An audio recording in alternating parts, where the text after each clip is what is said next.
Bien, ¿alguna idea? O sea, si este es el borde que tenemos más cerca nosotros, ¿para dónde debería ir? Va, ¿Para allá? va Por la allá. segunda, así, desde la derecha suya hasta la izquierda.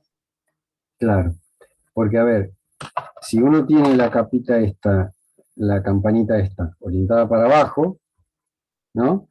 El arriba sería, bueno, doy vuelta a esto, lo aplasto, ese sería el arriba, o sea, el arriba sería el abajo, y esto tenía que ser antihorario. O sea que si soy antihorario, antihorario, antihorario, antihorario, antihorario, cuando vuelvo, me queda que esto tiene que ser para allá. Y atrás sería para allá. Eh, no hay una única manera de detectar, y entonces esta sería la orientación positiva o inducida por la DDS. No hay una única manera, hay varias. En la teórica está bastante más explicado. Una es usando la regla de la mano derecha. Fíjense que acá también funciona, ¿no? La regla de la mano derecha. Cuando uno tiene un arriba elegido, que sería acá el arriba, la regla de la mano derecha con el pulgar es, a ver, yo recorro, cuando cierro así, me tiene que dar, yo con la palma tengo que encerrar la superficie, esta, la tengo que cerrar, y el pulgar me indica para dónde debería coincidir el normal. Si yo hago esto y me queda para abajo, el normal para el otro lado, estoy mal. Entonces, ¿qué tengo que hacer? Ir de este lado y hacer así, y ahí debería coincidir. Entonces es justamente la orientación opuesta. Después hay otra que es bastante útil también, que es dibujar un tipito caminando, ¿no? Yo tengo una superficie así, vamos a hacer una más neutral, que sea como parada así, una superficie así. Y la tenemos orientada para acá. Entonces, ¿cuál de las dos orientaciones posibles es? Bueno, uno hace, primero, si puede hacer esto, se ubica de qué es lo que sería arriba, y dibuja un tipito en este borde, en el borde, y lo hace caminar de manera que deje a la izquierda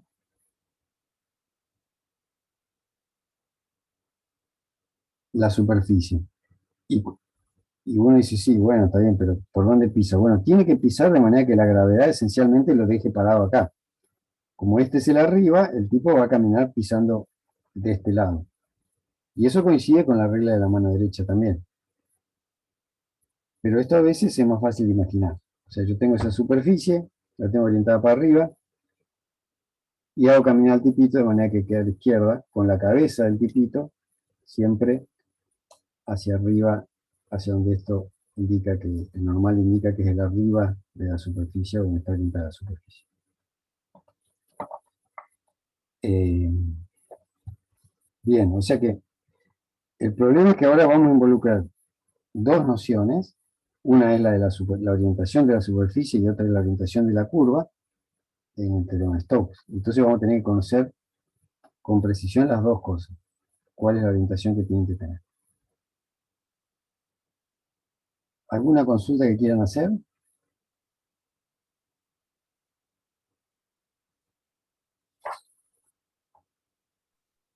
No, profe, por ahora. Bien. Entonces, eh, por ejemplo, acá sería medio difícil poner el tipito, ¿no? Porque el tipito quedaría con cabeza abajo, y por eso a veces yo digo que es más fácil intentar aplastar la superficie e interpretarla ahí, ¿no? Porque es igual. Si yo tengo una cosa así, donde esto es abajo y está orientada hacia abajo, y es muy difícil imaginárselo, pero si uno dice, bueno, la aplasto. Sí, la curva esencialmente sigue siendo la misma, la orientación sigue siendo la misma, pero al pensarla como en un plano, se me hace más fácil la interpretación. Bien. Eh,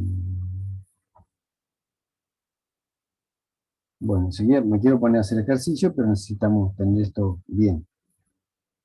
Y entonces, un recuerdo.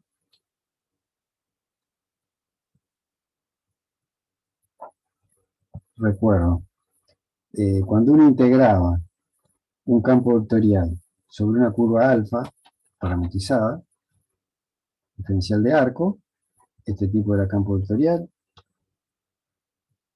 este tipo era curva parametrizada, que ojo, el campo vectorial detecta, como era un trabajo, detecta la orientación de la curva. Si voy para allá y me da 5, el trabajo, voy por acá y me da menos 5. Entonces, ¿cuál era la definición? En R2, R3 o Rn, y era la integral entre los extremos del intervalito donde está definido alfa, de f de alfa de t, producto interno alfa prima de t, diferencial t. Eso era la definición. En R2, R3 o Rn. Hasta acá le llamamos trabajo. O sea, esto era el trabajo. Bueno, ahora en general vamos a integrar estas curvas, que son siempre cerradas. Si alfa es cerrada,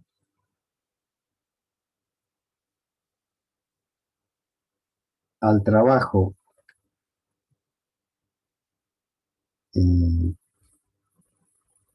este, vamos a ponerle, bueno, beta, bueno, alfa, ya le había puesto alfa. Integral sobre alfa de f diferencial de arco, le llamaremos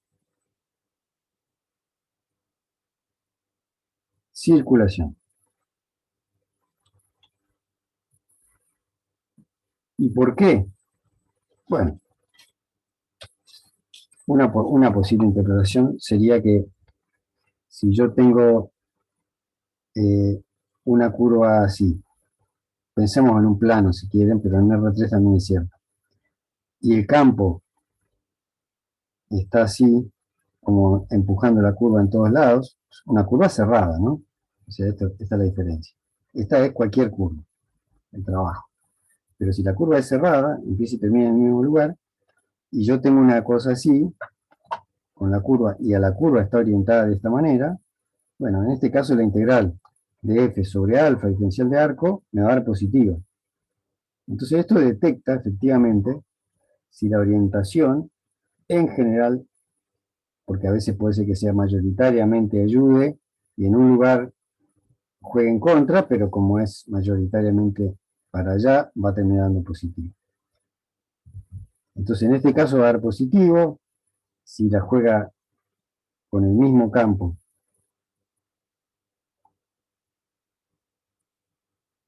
tomamos una curva igual o parecida, pero la orientamos para el otro lado, en vez de para allá, la orientamos como en contra de la circulación del campo, y acá, sí, esta confusa, va para allá, entonces esta la llamamos beta, bueno, este trabajo o esta circulación va a dar negativo.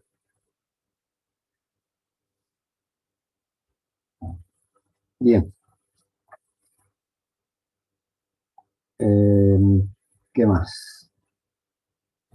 Bueno, pues ya podremos, casi ya tenemos para denunciar el teorema de Stokes. Entonces el teorema de Stokes dice, S, en la teórica está más masticado de vuelta, una superficie orientada, debe ser más escueto, coma, borde de S más, su curva frontera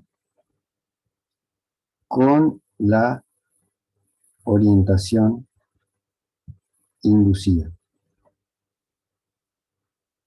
por la orientación de S. Entonces tenemos hasta ahora esos tenemos una superficie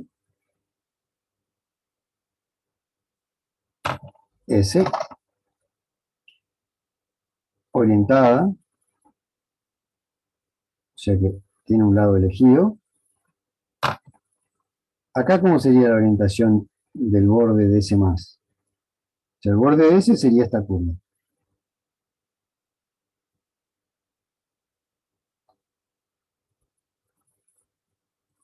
¿Cómo la tengo que recorrer? ¿Así o así? Al porotito esto. En realidad no es un porotito porque es algo superficial. Para que sea la superficie orientada, inducida ahí. ¿Para acá o para el otro lado? La primera. La Me primera, tiene que efectivamente. quedar la normal a la izquierda.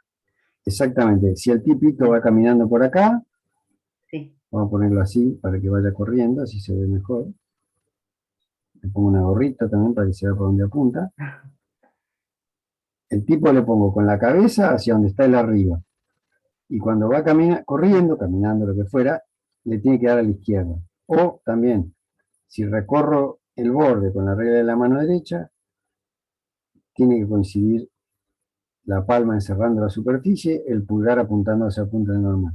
O la tercera forma, agarro la superficie, la aplasto y pienso como en teorema de Green. O sea, la aplasto, no de cualquier manera. La aplasto con el normal hacia arriba, para que coincida con el arriba del teorema de Green. Y ahí digo antihorario. De las tres maneras, en este caso, esta es la orientación de mi ejemplito, que coincide con lo que debería ser la superficie, la orientación inducida. Entonces, tenemos dos cosas con orientaciones elegidas, la superficie y la curva, o si la curva es la que tiene, bueno, después vemos. En principio es la superficie y la curva. Entonces, con la superficie y la curva, y un campo vectorial, y F igual a PQR, un campo vectorial importante esto, C1 en S. O sea, tiene que ser C1 en la superficie. Uno a veces se olvida de chequear eso. Tiene que ser C1 en la superficie, eso incluye la curva, pero sobre todo tiene que ser C1 en la superficie. Entonces, bueno, y acá viene lo delicado, la fórmula de Stokes, que se suele llamar, o el teorema de Stokes. La integral sobre el borde de la superficie, o sea, esta es una integral de una curva orientada del campo F, diferencial de arco, es la integral doble de la superficie orientada, ambas tienen que estar relacionadas a ciertas orientaciones, del rotor de F, diferencial de superficie. Por eso hay que tener mucho cuidado, y yo me detuve tanto en el tema de las superficies y la curva y su orientación. ¿Por qué? Porque estas son dos integrales orientadas. Es la primera y creo que última y única vez que vamos a atender esto. En el teorema de divergencia, una era una integral triple, así que no es orientada. En el teorema de Green también, una es una integral de una curva orientada, pero la otra no. Pero acá, la superficie tiene una orientación y la curva tiene una orientación.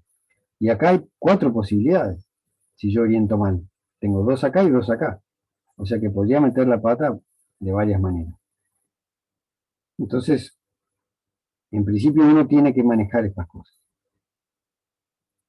Además, empeora, porque nosotros cómo sabemos integrar esto, en general con parametrizaciones. Y las parametrizaciones a su vez tenían que respetar las orientaciones. O sea que también hay que volver a tener cuidado cuando uno va con sus orientaciones y tener muy claro cuál es la orientación que depende de esto y de esto, etc. ¿Alguna pregunta hasta acá?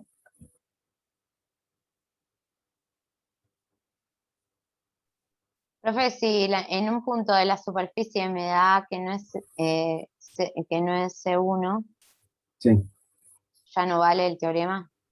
exactamente. No vale el teorema. Lo que pasa es que en general eso se arregla, porque ponele, te doy un ejemplo. Vos estás en R3 y tenés, qué sé yo, en general, ¿no? Uno tiene la curva, no la superficie. Entonces yo tengo la curva que sería esta circunferencia apoyada en el z igual 0. ¿Sí? Y estás integrando un campo que no es C1 acá, en el origen. Entonces, ¿qué te indica eso? Bueno, que no vas a poder tomar la superficie más fácil, que sería el plano este, el cacho del plano este, ¿no? Este disco. ¿Por qué? Y porque ahí el campo F no es C1. Bueno, pero podés elegir otros, ¿no? Eventualmente podés elegir la media esfera esta, el paraboloide este, que esquivan el puntito este y tienen la misma curva borde. ¿Se entiende? Sí, perfecto. Entonces vos, en general, te están pidiendo esto, que es calcular la circulación del campo F en la curva esta, y elegir la superficie de manera que esquives ese punto. Eso sería lo más sofisticado, digamos, que te puede pasar en cuanto a esta hipótesis que es requerida. Si no, efectivamente, creo que hay un ejercicio en la práctica donde te piden analizar un poco eso. Y debería, o sea, ojo, esta es una implicación.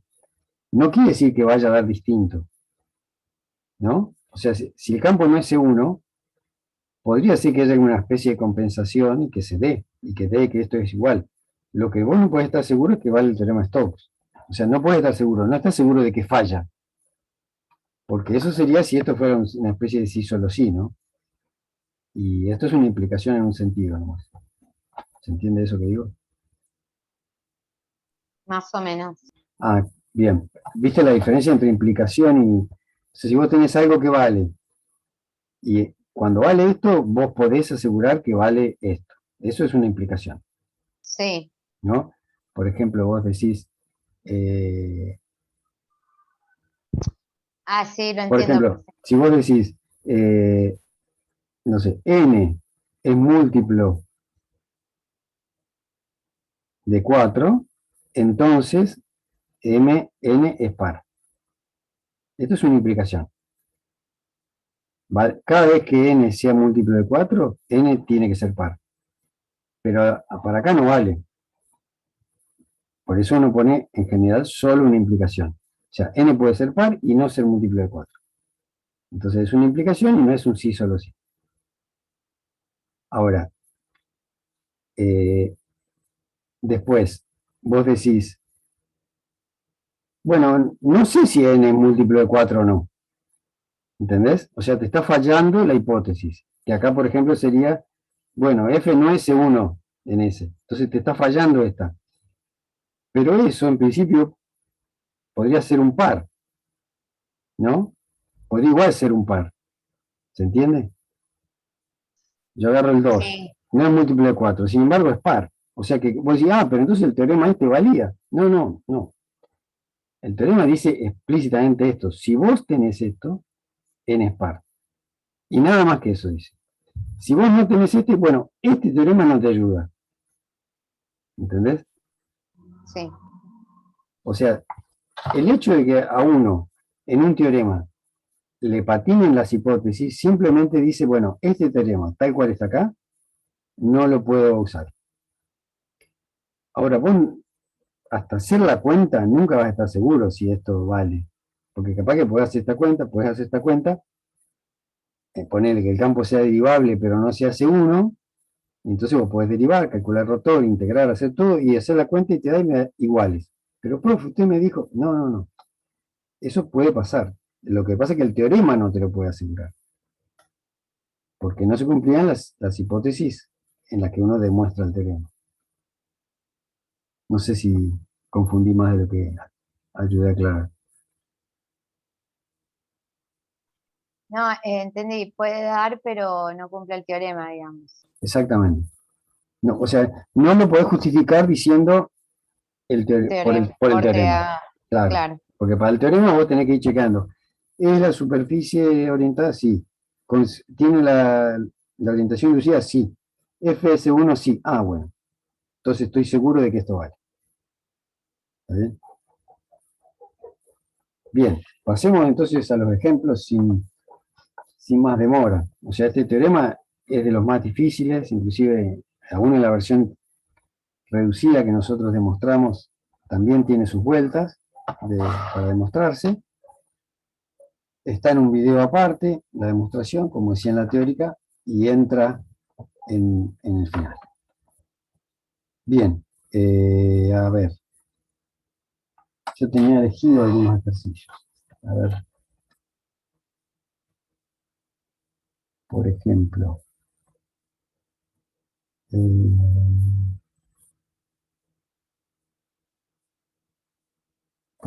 vamos a agarrar el ejercicio 27. El ejercicio 27 creo que involucraba el campo al que ya le calculamos el rotor. Voy a chequear.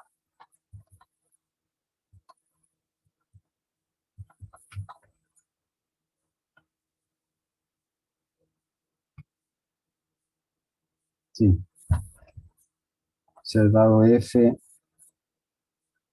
de x y z igual a 3i, menos xz, 3z cuadrado. S es un paraboloide, o sea, definida por z igual x cuadrado más y cuadrado sobre 2, con z menor o igual que 2.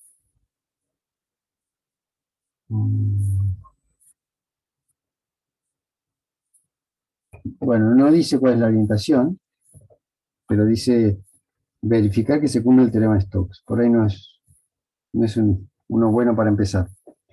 Pero bueno, verificar que se cumple el teorema de Stokes. Bueno, esto sería como una especie del ejercicio que hicimos con el GeoGebra. O sea, ¿qué quiere decir verificar que se cumple el teorema de Stokes? Es hacer la cuenta, hacer las dos cuentas, y ver que dan lo mismo, que no es en general cómo se usa el teorema. O sea, hacer esta cuenta, que es la circulación, y hacer esta cuenta, que sería el flujo del campo rotor a través de la superficie, con las orientaciones elegidas. Y chequear, o sea, verificar que da lo mismo. En general uno nunca usa así el teorema, porque está haciendo el trabajo doble. Pero es una manera de convencerse de que las cosas funcionan. ¿Se entiende esto que digo? Sí, profe. O sea, a eso va cuando dice verificar que se cumple el teorema. Entonces, en este caso, pero solo en este caso, nos piden chequear que al calcular la integral sobre el borde de S más de f de S, nos dé igual a la integral doble de S orientada del rotor de F diferencial de superficie. Entonces, empecemos. Me frenan en cualquier momento. Vamos a dibujar el parabolito ese. Es un paraboloide, al estar dividido por 2 sería un poquito más abierto. Llega hasta z igual 2.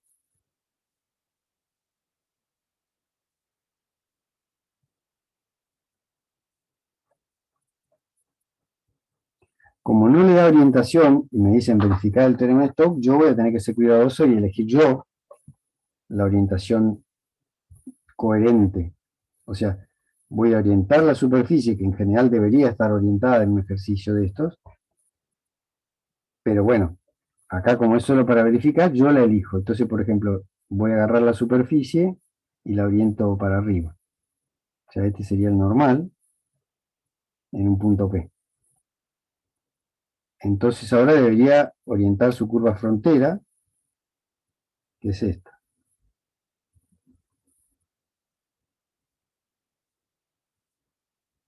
¿Cómo les parece que debería estar orientada para llevarse bien con la orientación de S?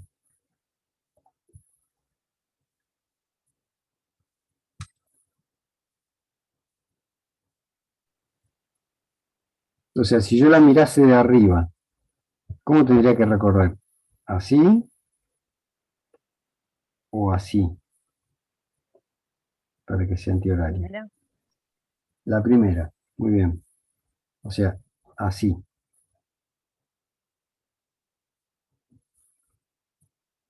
sea, si yo a ese bowl así lo aplasto, queda orientado hacia arriba y la antihorario de acá corresponde esta. Y cuando la traslado acá me queda así. Bien, entonces ese primer paso también nos pedían esto, creo, en el enunciado. También decían indicar en un gráfico claramente cómo orienta a la superficie S y a su borde. Bien, entonces ahí está. Bueno, ahora tenemos que calculemos primero este, o sea, lo que sería la circulación o el trabajo si no fuera cerrado. Y para eso vamos a necesitar parametrizar la curva, borde S más. Entonces, calculemos primero una parametrización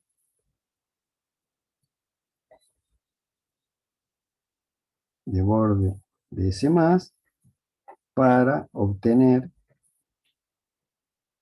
esto, diferencial de arco. A ver, esto está sucediendo en z igual 2, ¿no? Eso debería darnos una idea.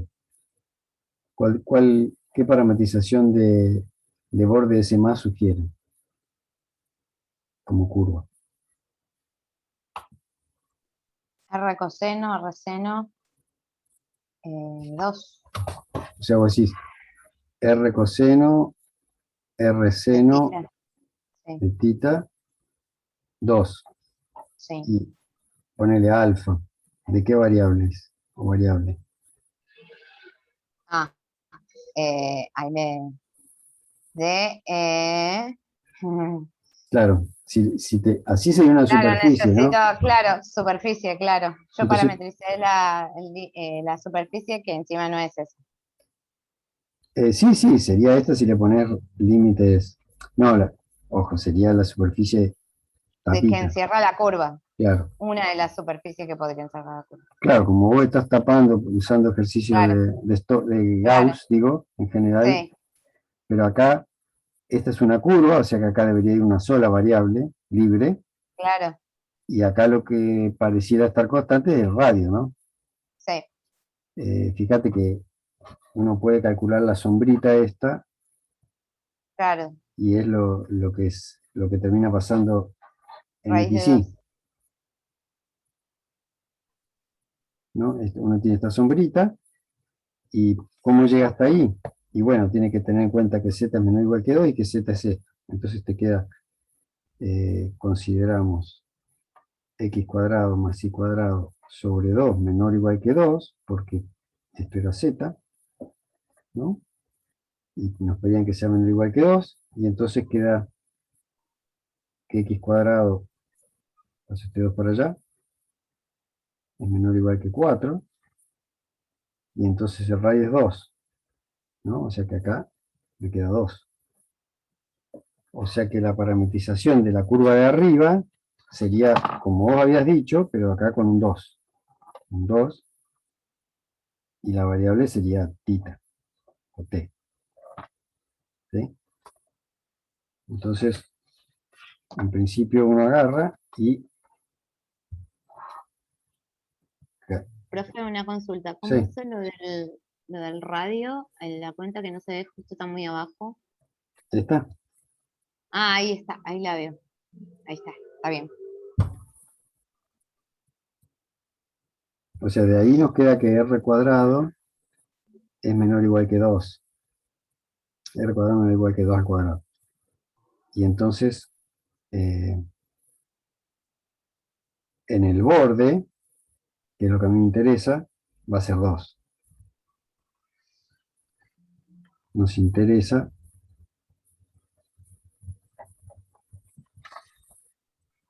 para la curva borde, r igual 2. Y entonces queda alfa de tita igual a 2 coseno de tita.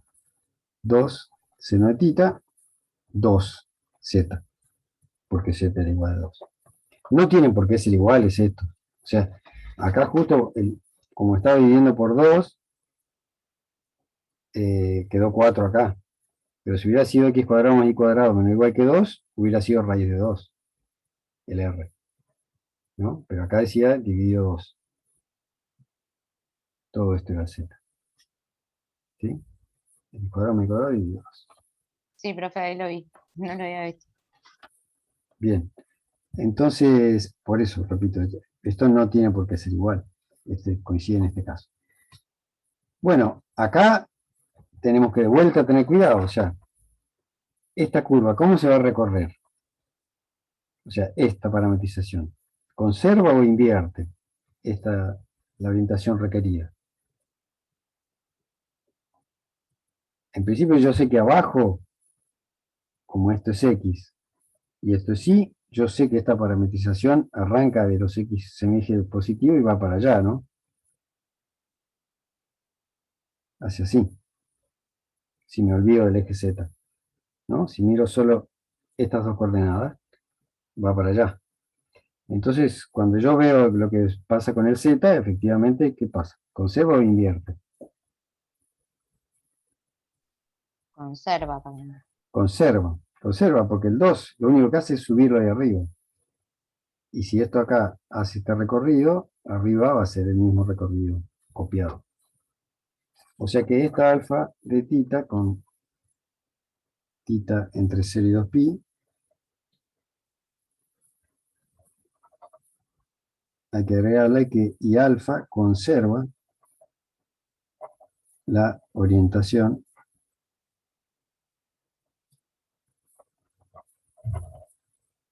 de borde de S más. Porque por ahora alfa era una parametrización, pero podía haber invertido y no hubiera sido tan grave. Lo que sí hubiera sido un poco más grave es que nosotros hubiéramos pensado que conserva y en realidad invierte, o al revés. Entonces conserva y entonces uno puede afirmar que la integral sobre borde de S más, que es lo que queremos calcular, de f diferencial de S, es la integral sobre alfa, que es esta parametrización. ¿Por qué? Porque alfa conserva, estas son cosas que ya hemos visto, pero yo las vuelvo a aclarar. Alfa conserva la orientación de borde de S+, cada vez que uno hace una parametrización, cuando integra campos vectoriales, el campo vectorial es sensible a la orientación. Entonces esto siempre hay que ponerlo. De f diferencial de arco, y entonces esto es la integral entre 0 y 2pi, que son los a y b de alfa, de f compuesto con alfa de tita, coma, alfa prima de tita, diferencial de tita, que era lo que repasamos al principio de la clase, que así se calculaban estas cosas. Bueno, entonces tenemos que calcular f en alfa de tita y alfa prima de tita. Recordemos acá cómo era el campo f, era este. Y acá tenemos nuestro alfa. Entonces, bueno, acá paso acá arriba. Entonces, ponemos una estrellita acá y seguimos acá. Igual a. Entonces queda integral entre 0 y 2pi de todo esto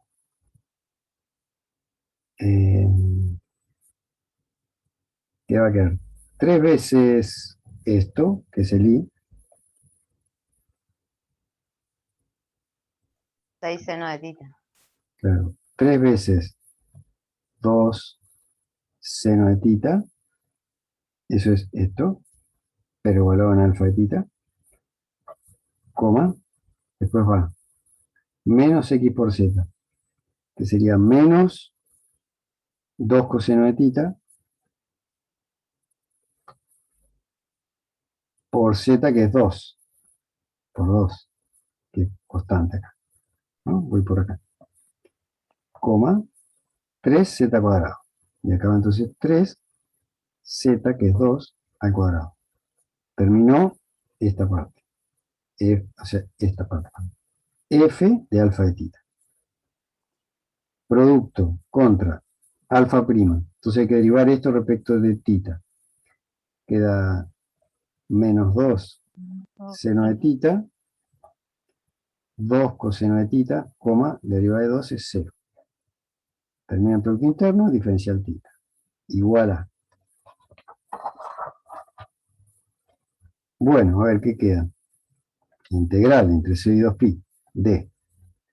Esto queda 6, por 2 queda menos, por menos 2 queda menos 12. Seno cuadrado de tita. Este por este. Después este por este queda 2 por 4, menos 8 coseno cuadrado de tita. Y el otro es 0, o sea que no importa. Más 0, diferencial de tita. ¿Está bien?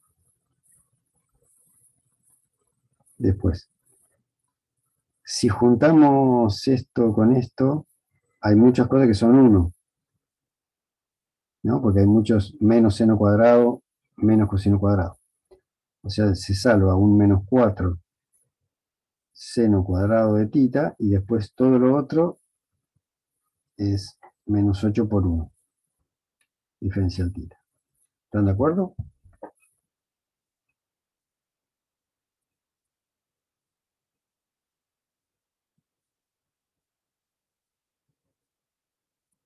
¿Están de acuerdo?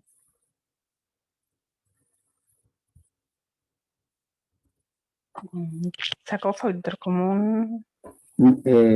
Reagrupé en realidad. A ver, Sí. siempre me arrepiento de... Después queda poco claro. O sea, acá, donde dice menos 12, seno cuadrado de tita, menos 8 coseno cuadrado de tita, escribo así.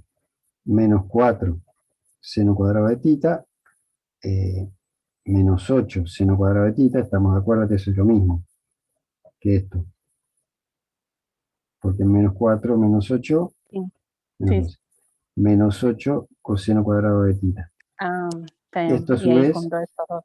claro, es menos Ujú. 8 seno cuadrado de tita más coseno cuadrado de tita, que es 1. No, está bien. Sí, ahora sí. Entonces queda esto Gracias. menos 8. No, por favor. Y bueno, acá podríamos sacar factor común menos 4 para afuera de la integral. ¿No? Menos 4. Y acá quedaría la integral entre 0 y 2pi de seno cuadrado de tita más 2, diferencial tita. Bien, hay que buscar, para no ponernos a hacer integrales, buscar en la tabla la primitiva de seno cuadrado. Un medio por tita Menos 4, menos, un medio de tita, menos menos, un cuarto ujú, del seno de 2 tita. Ahí, bien. evaluar.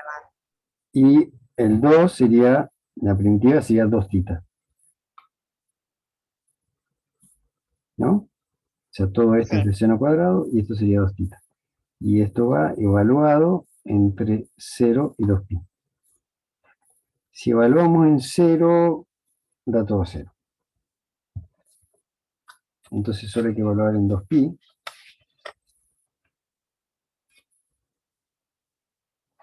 Y entonces esto es igual a